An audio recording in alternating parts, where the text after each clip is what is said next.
Hello everyone, good morning, welcome back to my channel. কেমন আছো তোমরা সবাই? আশা করি সব ভালো আছো। আমিও ভীষণ ভালো আছি। আবার একটা ঝকঝকে তকতকে নতুন ব্লগ নিয়ে তোমাদের সামনে চলে এসেছি। এখন বাজে সকাল 9টা। আজকে একটু দেরি হয়ে গেছিলো ঘুম থেকে উঠতে, যেহেতু হাজব্যান্ড ছিল বাড়িতে। কোনো রকম কিছু তাড়া নেই, কাজকর্মেরও কিছু এরকম কিছু ছিল না, সেই জন্য সবাই আজকে আমরা দেরি করেই উঠেছি। তাই জন্য ঘুম থেকে উঠে ঝটপট ব্রেকফাস্ট করে নিয়ে আলুর দম ছিল, যেটা হাজব্যান্ড মুড়ি দিয়ে খেলো, আর আমি একটু ছাতু খেয়ে তারপর এখানে লেগে পড়েছি কাজে। রান্না বসাবো ঝটাঝট, কারণ আজকে অনেক মাছ আছে। প্রত্যেক তরকারিটা মানে মাছের ঝাল, মাছের ঝোল, মাছের টক, 3টে তরকারিতেই মাছ দিয়ে হবে। সেই জন্য একটু তাড়া আছে, জানো তো মাছ দিয়ে তরকারি করতে একটু দেরি হয়।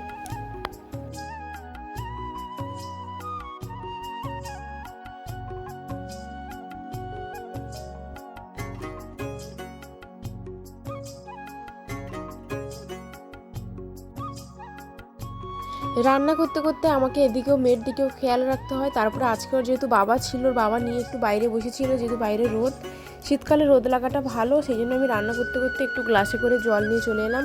ও এখনও একদম বটলে করে জল খেতে চায় না, এই জন্য ওকে গ্লাসে জল খাওয়ানোর অভ্যাস করানো হচ্ছে। আর শীতকাল পড়েছে তো, বাচ্চাদের জল খাওয়া চাহিদা এমনিতেই একটু কম।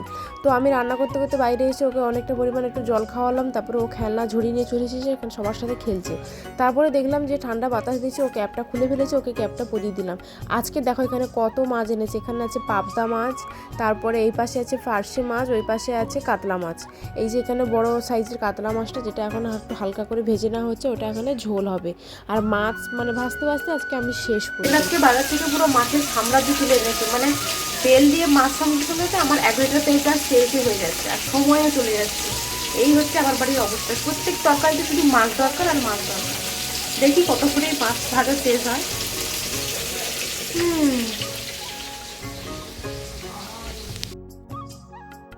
তো চলো এখন দেখো আজকের এই যে পাবদা মাছের ঝালটা রেডি করছি। তেলের মধ্যে একটু আদা আর 5 ফোড়ন দিয়েছিলাম, একটু হালকা ভেজে নিয়ে তারপর একটা টমেটো পেস্ট করে দিয়ে দিলাম। আজকে পাবদা মাছের ঝালটা ভাবছিলাম সর্ষে বাটা দিয়ে করব। একটা কাণ্ড হয়েছে, সেটা তোমাদেরকে বলি শোনো এবার। আমি হচ্ছে সর্ষে বাটা, কাঁচা লঙ্কা, লবণ একসাথে একটু বেটে পাবদা মাছটা ঝাল করতে গেছিলাম। এবার কি হলো, এবার তোমরা দেখতে পাবে গ্যাসের ফ্লেমটা যথেষ্ট হাই ছিল। আমি কি করেছি, ওই সময় মানে ভুলে সর্ষে বাটাটা দিয়ে ফেলেছি। আর সেই সময় আমার মেয়েও এসেছিলো, মেয়ে একটু টয়লেট করেছিল, যেন ওকে একটু চেঞ্জ করে পরিষ্কার করছিলাম। একদম ভুলে গেছিলাম যে গ্যাসের ফ্লেমটা হাই আছে। আর সর্ষে একটু বেশি ফুটে গেলেই যেন তেতো হয়ে যায়, সেই হচ্ছে আজকের গন্ডগোল। একদম পুরো তরকারিটাই তেতো হয়ে গেছিলো, মুখ দেওয়া যাচ্ছিল না। আমি যখন চেখে দেখি না, পুরো তরকারিটা তেতো লাগছে। তো কি করলাম এখানে, যে ওই তরকারিটা মাছগুলো তুলে নিয়ে পুরো জুস টুস সব ফেলে আবার নতুন করে তরকারি বসিয়ে ঝাল করেছি। খেতে কিন্তু ভালো হয়েছে, কোনো কিছু বোঝাই যায়নি, মানে খাওয়া গেছে। আর এখন দেখো এই যে কথা বলতে বলতে এখন বিকেলবেলা আমি একটু বেরিয়েছি বাইরে, মেয়ে একটু খেলছিল দাদার সাথে, আমার বাড়ির সামনেটা একটু দেখালাম। তারপর হাজব্যান্ড বাজার গেছিলো, নিয়ে এসেছে চিকেন পকোড়া, চাউমিন, সেগুলো খেয়ে নিলাম। একটা কথা জানো তো, যেটা তোমাদের সাথে শেয়ার করছি, সেটা হলো আগে আগে ভিডিও করতে একদম ভুলেই যেতাম, এখন এই কাজটাকে ভালোবেসে ফেলেছি, সেই জন্য এই কাজটা এখন নেশার মতো হয়ে গেছে।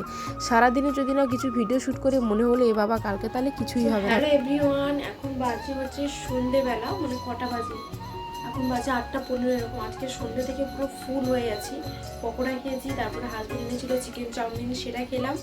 তারপরে এখন যাবো হচ্ছে মানে তরকারি গরম করতে, মামার বাড়ি থেকে দিয়ে পাঠিয়েছি চিকেন, সেটা গরম হবে আর রুটি খাওয়া হবে। তো চলো ঝটপট করে কাজগুলোকে কমপ্লিট করি।